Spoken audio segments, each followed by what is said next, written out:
आज हम लोग इकाई कणों के निकाय की गति और दृढ़ पिंड इसमें टॉपिक पढ़ेंगे दृढ़ पिंडों का संतुलन।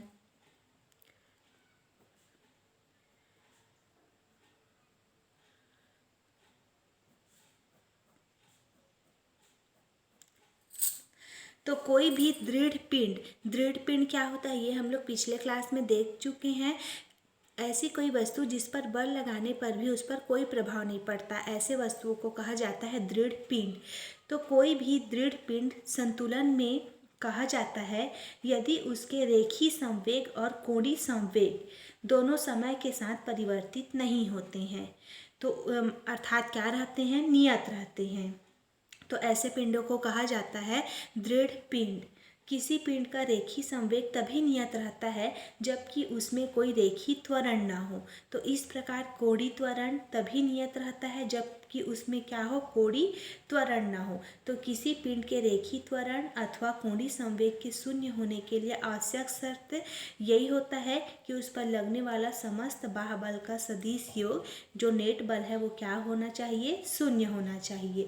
और बल आघूर्णों का सदिश योग भी क्या होना चाहिए, शून्य होना चाहिए। तो इस प्रकार से किसी पिंड में स्थानांतरित गति, घूर्णी गति अथवा दोनों गतियाँ क्या क्या होती है, साथ साथ होती है। तो संतुलन दो प्रकार के होते हैं। जो हमारा दृढ़ पिंडों का संतुलन है वो दो प्रकार का होता है। पहला होता है रेखीय संतुलन, इसको हम लोग स्थानांतरित संतुलन भी कहते हैं।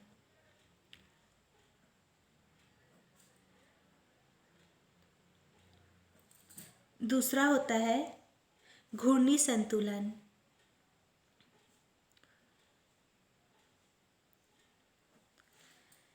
तो यदि कोई पिंड रेखीय संतुलन में कहलाता है यदि उस पर कार्य करने वाला समस्त बलों का जो योग है वो शून्य के बराबर होता है। समस्त बलों का योग मतलब समेशन एफ आई किसके बराबर होता है, शून्य के बराबर होता है। और घूर्णी संतुलन, यदि कोई पिंड घूर्णी संतुलन में कहलाता है यदि उस पर कार्य करने वाला समस्त बाह्य बल आघूर्ण को किससे प्रदर्शित करते हैं, टाउ से। तो समस्त बाह्य बल आघूर्ण किसके बराबर हो, शून्य के बराबर हो। मतलब टाउ इक्वल टू हम लोग क्या लिख सकते हैं, summation tau i equal to 0। तो ये था दृढ़ पिंडों का संतुलन जो दो प्रकार का होता है, रेखीय संतुलन और घूर्णी संतुलन। अगला टॉपिक हम लोग पढ़ेंगे बल युग्म। इसको इंग्लिश में कहा जाता है कपल।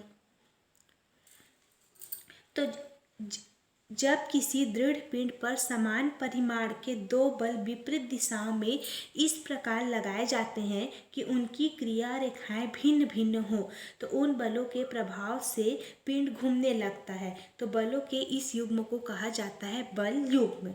जैसे इसको हम लोग एग्जाम्पल के थ्रू समझ सकते हैं। नल की टोटी को खोलते और बंद करते समय, ताला को चाबी से खोलते और बंद करते समय, पेन के ढक्कन को लगाते और खोलते समय, शीशी के ढक्कन को खोलते और बंद करते समय हम उंगलियों से क्या करते हैं, बल युग्म लगाते हैं। उसी प्रकार से पेन या पेंसिल को हथेलियों के बीच रख कर हथेली को विपरीत दिशा में चलाने पर पेन या पेंसिल क्या होने लगते हैं, घूमने लगते हैं। ये भी किसका उदाहरण है, बल युग्म का। साइकिल को मोड़ने के लिए उसके हैंडल पर दोनों हाथों से बल युग्म लगाते हैं। दही बिलोने की मथनी पर रस्सी लिपटी होती है, रस्सी के सिरे को हाथों से पकड़कर विपरीत दिशा में चलाने पर मथनी क्या होती है, घूमने लगती है। ये सब चीज़ किसका उदाहरण है, बल युग्म का उदाहरण है। और हमारा बल युग्म का आघूर्ण इक्वल टू क्या फॉर्मूला होता है, एक बल गुणा उनके बीच की लंबवत दूरी। बल युग्म का आघूर्ण और बल युग्म के आघूर्ण को किससे प्रदर्शित करते हैं, टाउ से। और टाउ इक्वल टू क्या फार्मूला होता है, एक बल गुणा उनके बीच की लंबवत दूरी। बल को एफ से और दूरी को डी से, मतलब एफ इंटू डी। अब हम लोग बल युग्म का क्या करेंगे, मात्रक निकालेंगे। तो इसका मात्रक क्या निकलेगा, बल का मात्रक होता है न्यूटन और दूरी का मात्रक मीटर। तो हमारा बल युग्म का मात्रक क्या होगा, न्यूटन मीटर। अब इसका विमीय सूत्र निकालेंगे। तो बल का विमीय सूत्र क्या होता है, mL/t-2। और मीटर के लिए किसका प्रयोग करते हैं, एल का। तो इसका विमीय सूत्र हमारा क्या निकलेगा, mL²t-2। ये क्या हुआ, बल युग्म का विमीय सूत्र। अब इसका यह एक सदिश राशि है और ये जो हमारा बल युग्म है ये दो प्रकार का होता है, धनात्मक बल युग्म और दूसरा होता है ऋणात्मक बल युग्म। तो जब बल युग्म के प्रभाव में पिंड क्या होती है, क्लॉकवाइज दिशा में घूमने की प्रवृत्ति रखता है, तो उसे हम लोग धनात्मक बल युग्म कहते हैं। और जब वह एंटी क्लॉकवाइज घूमता है तो उसे हम लोग ऋणात्मक बल युग्म का आघूर्ण कहते हैं। ठीक, उसके बाद अगला टॉपिक हम लोग पढ़ेंगे आघूर्णों का सिद्धांत।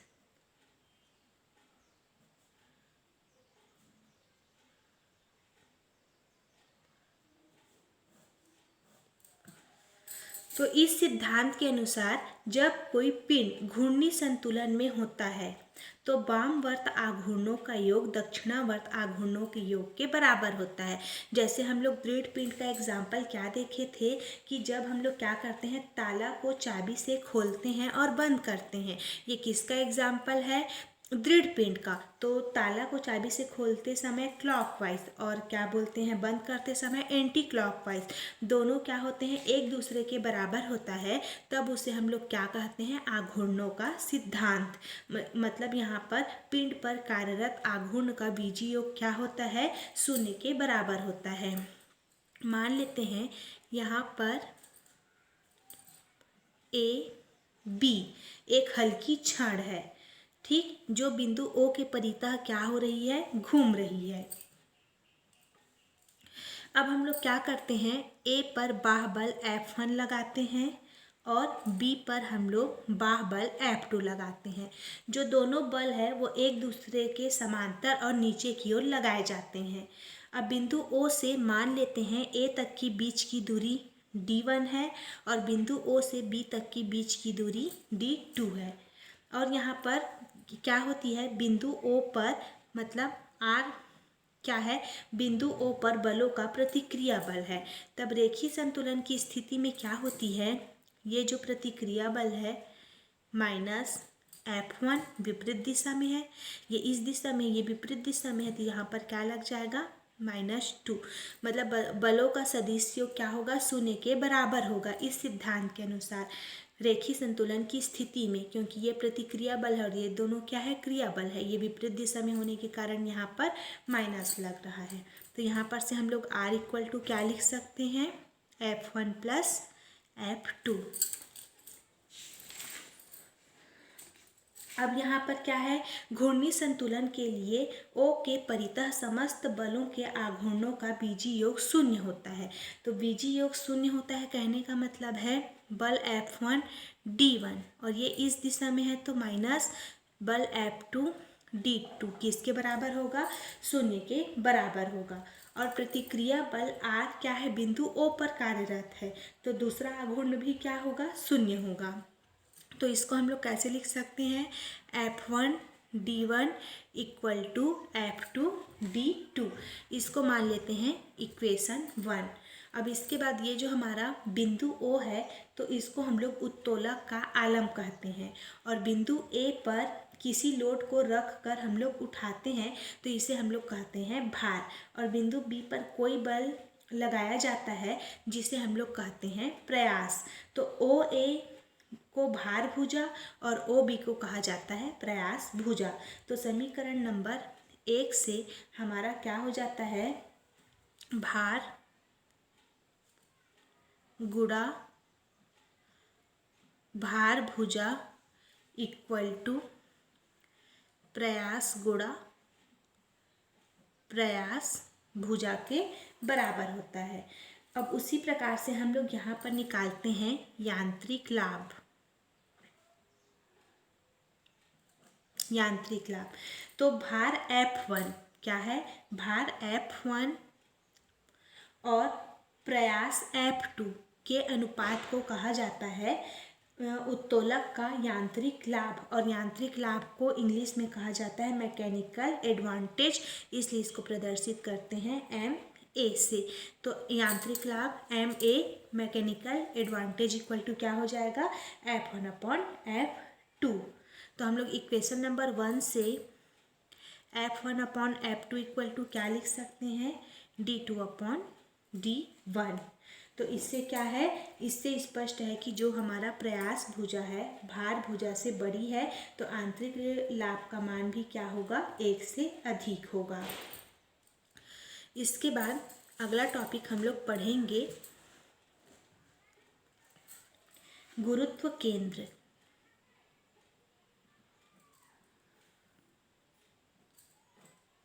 इसको इंग्लिश में कहा जाता है सेंटर ऑफ ग्रेविटी।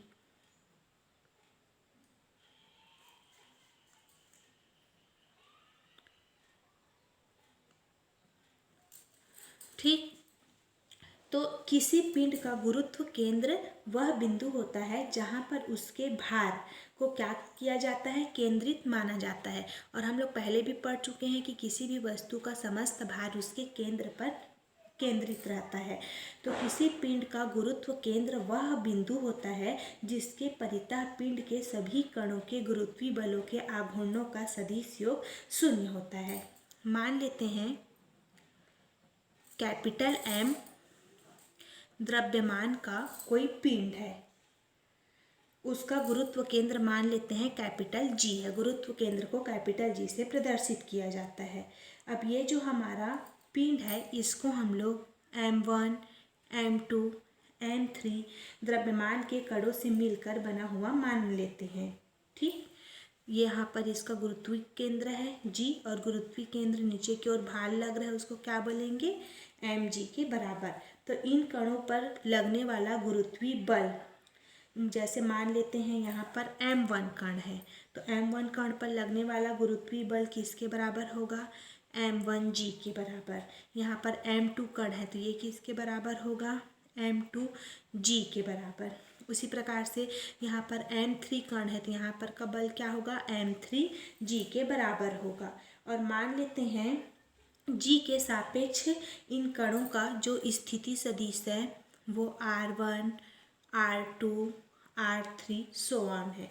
तब इस बिंदु के सापेक्ष इन कणों पर लगने वाला बल युग्म का आघूर्ण, तो बल युग्म का आघूर्ण क्या होता है, एक बल कहने का मतलब है M1g और उनकी बीच की दूरी को क्या माने हैं, R1।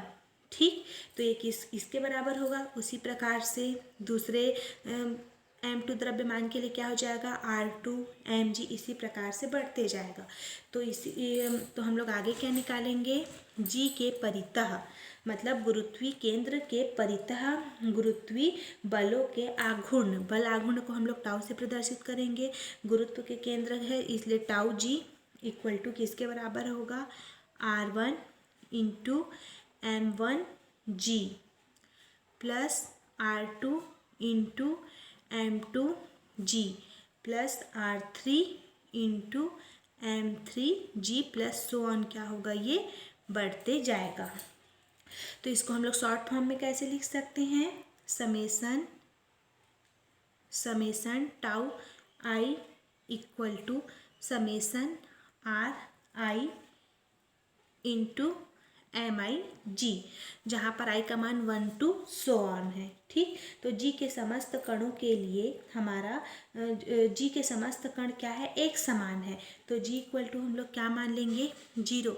तो हमारा समेसन MI और RI इक्वल किसके बराबर हो जाएगा, 0 के बराबर।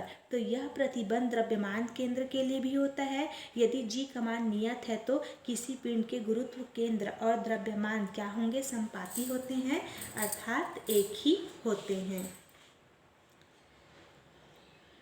ठीक, तो ये क्या था हमारा गुरुत्व केंद्र और गुरुत्व केंद्र के लिए व्यंजक।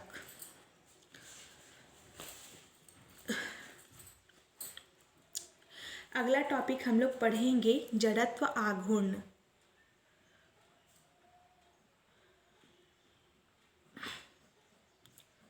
इसको इंग्लिश में कहा जाता है मोमेंट ऑफ इनर्शिया।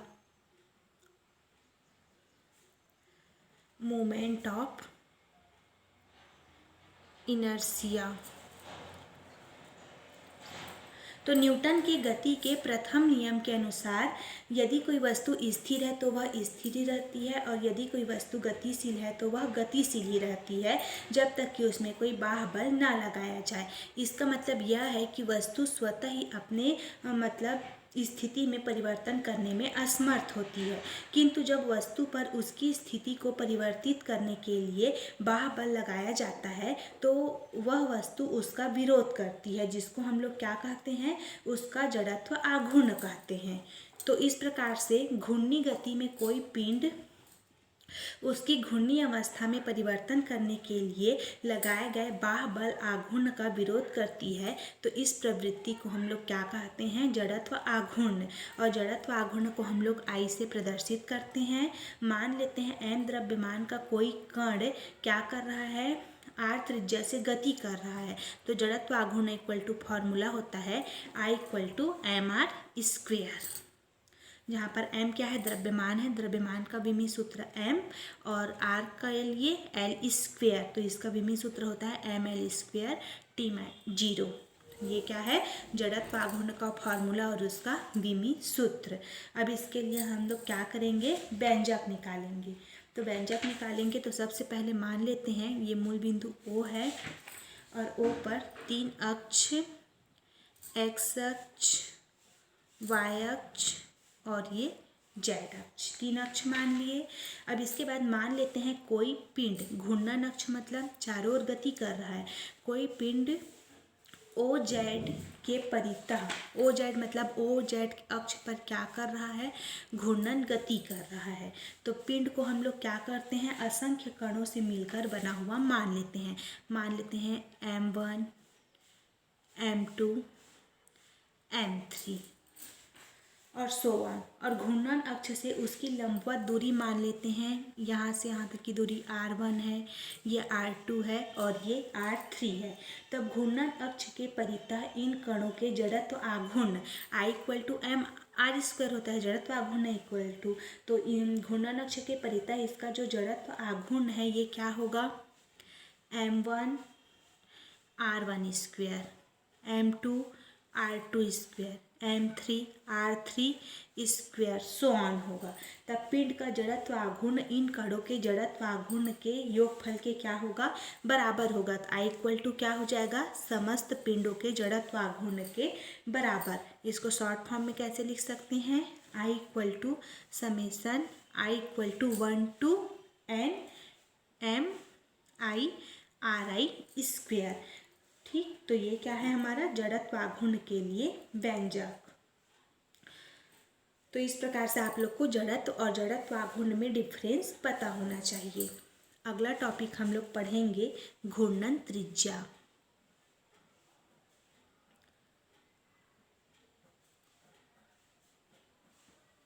इसको इंग्लिश में कहा जाता है रेडियस ऑफ gyration।